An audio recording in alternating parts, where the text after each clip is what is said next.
Perfect. That's the true filmmaker. He knows how to do it. So, what's your name actually? Allan Plenderleith. Allan Plenderleith and? Simon Sparks. Von Splendy Interactive und die haben ein neues Full-Motion-Video-Game gemacht namens The Bunker. And I will switch to English now, so you... Awesome. Yeah, so that would be good for you, I think. But we will subtitle the video. So I just played the game 3 hours ago, and it's a full-motion video adventure game about a person being trapped in a bunker with nobody left. Can you tell us anything what the premise of the story pretty much is before talking about the full motion video aspect? So it's about a boy called John, who is a boy born in the bunker on the day the bombs fell on England, decimating the world above. And he grows up in the bunker, and we join him 30 years later when he's now alone in the bunker and everybody else seems to have gone. And so he's basically living a routine. He was told by his mother to stick to the routine and everything will be fine.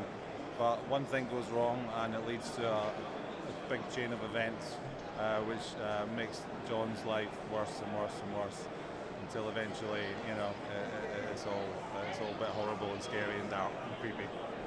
So it is a pretty dark game, and it is a very certain mood, a claustrophobic mood, because it's really in the bunker. You always play in the bunker, so the bunker is the main setting. Yes. Yeah. It's one of the main characters. Yeah.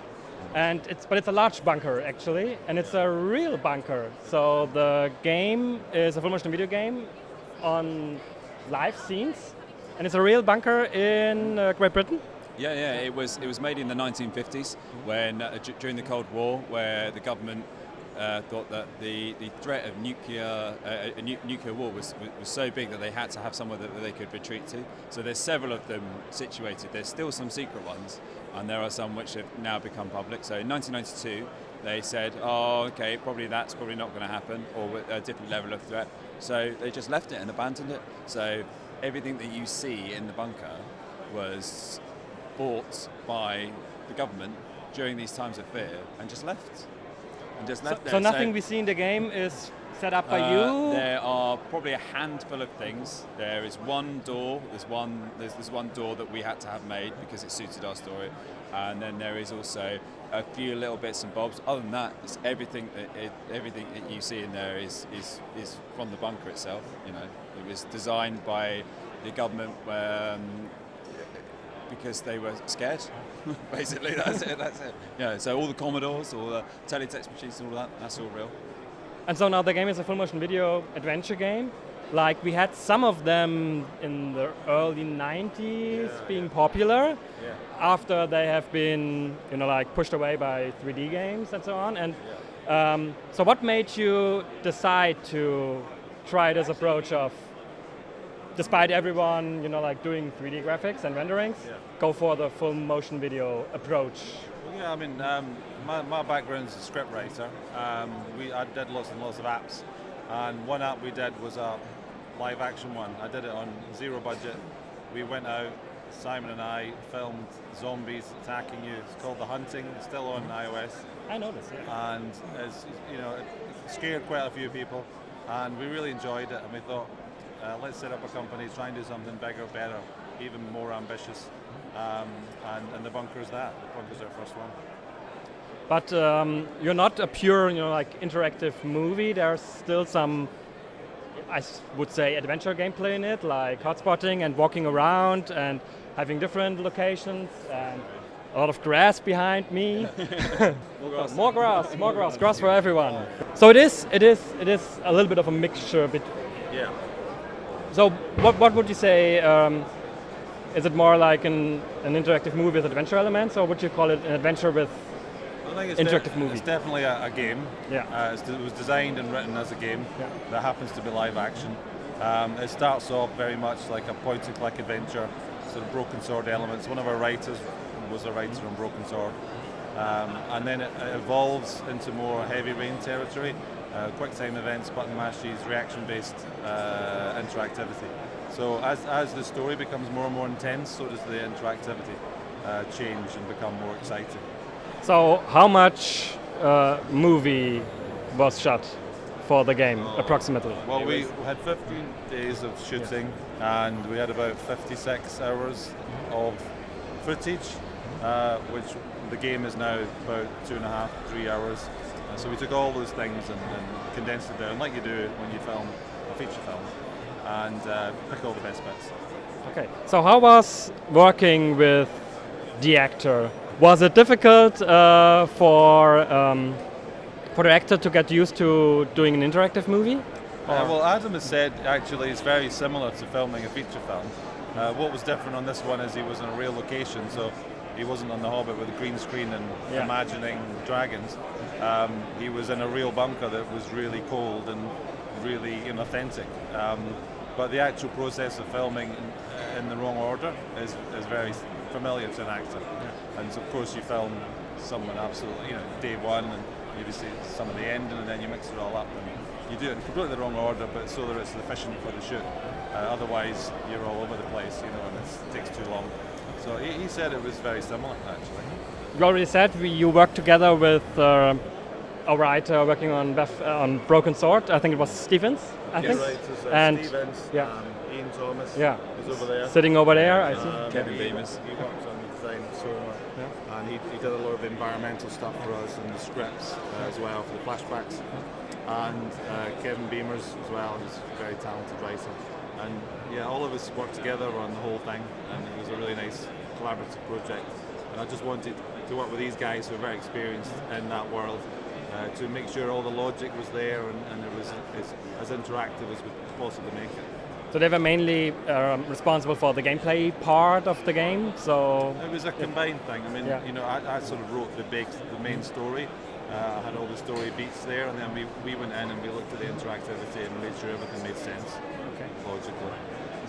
It's always good to have like a few people working with you, because you can always come to some form of consensus. So when you're by yourself or there's only two of you, you either kind of just go yeah, or one of you says yes and one of you says no. So whereas there's a few more people around, you can have this consensus, and it guides you a little bit better, and it's I think the key to the creative process.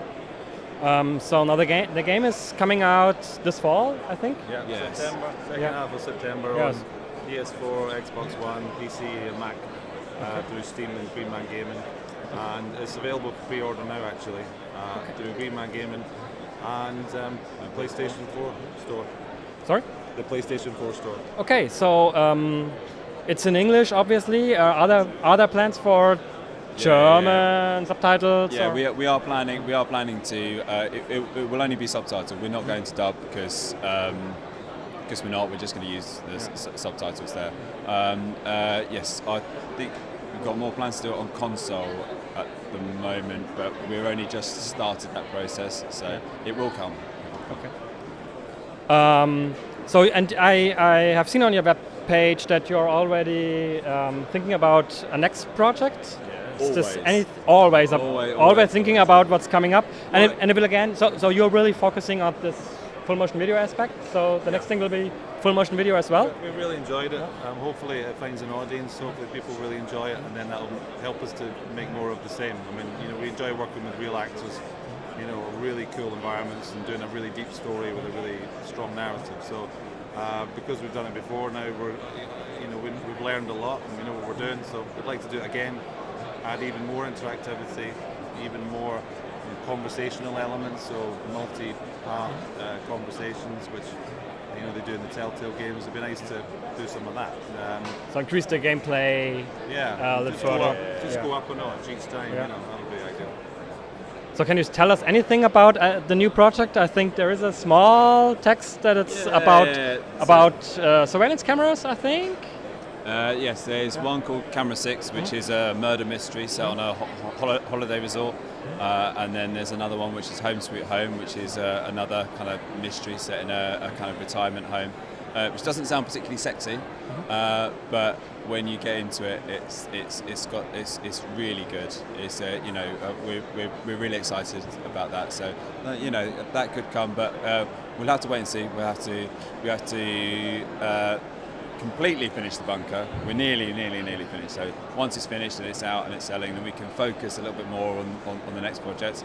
And we're quite excited at the prospect of getting in the studio and just kind of starting from fresh and kind of going, okay, let's just throw loads of ideas up and see what we can come up with next. See if we can flesh it out some more. Yeah. So Allan's constantly, it's almost a problem because he goes, oh, I've had another idea, and I'm like, what is it? And he says it, and I go, oh, that's really good. We'll do that one as well, shall we? Yeah. So we really, we'd like to do, I don't know, six games now, wouldn't we? We'd love to. Yeah. So you're not running out of ideas. So probably last question. I don't know if you want to answer. Can you tell us anything about the budget of the game? Well, the budget, it was very low. Even for a feature film, and even an indie feature film, it was very, very low. We put every penny, hopefully, onto the screen. Yeah. Hopefully, it looks more expensive than it actually was. We put everything we possibly could in. I don't want to get into the details, but if you look on IMDb, it's on there. Ah, okay. But yeah. So I think we we got a lot from the small amount we had. Okay. We got a lot. Okay, so really looking forward to the current projects. The game is really interesting as a great mood, like a Last Man on Earth mood, and very dense. So I'm really looking forward to finish it, and looking forward to your other projects as well. Really? And happy to have full motion video again into the gaming industry. We missed it a little bit.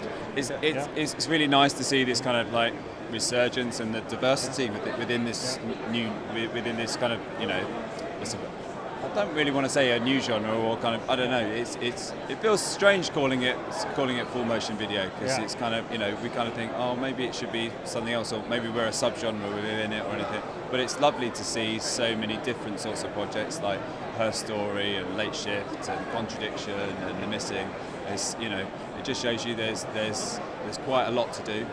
It's not going to be just the same thing churned out again and again and again. So it seems that the genre has made its curve around, like stories getting more and more important during the last years, and like Telltale and so on, and decisions and so becoming more important, and then suddenly it's coming back a little bit to where storytelling began, visual storytelling, and that's the movie. So suddenly absolutely. It's like, why have you stopped making movie games? Yeah, indeed. Well, I think there's gamers have matured now. Yeah. There's a certain section of gamers who, do appreciate very good stories, and I love Firewatch and Gone Home, and those kind of tales which are very emotional, very touching stories, and very thought-provoking, and you care about the characters because it feels genuine, it feels real. And so that's what we're trying to do, is create that kind of story. Perfect. So das war der Bunker. Spannendes Spielfilm-Adventure. Mehr auf unserer Seite, und thank you very much for the interview. Thank you guys. Okay, thank you.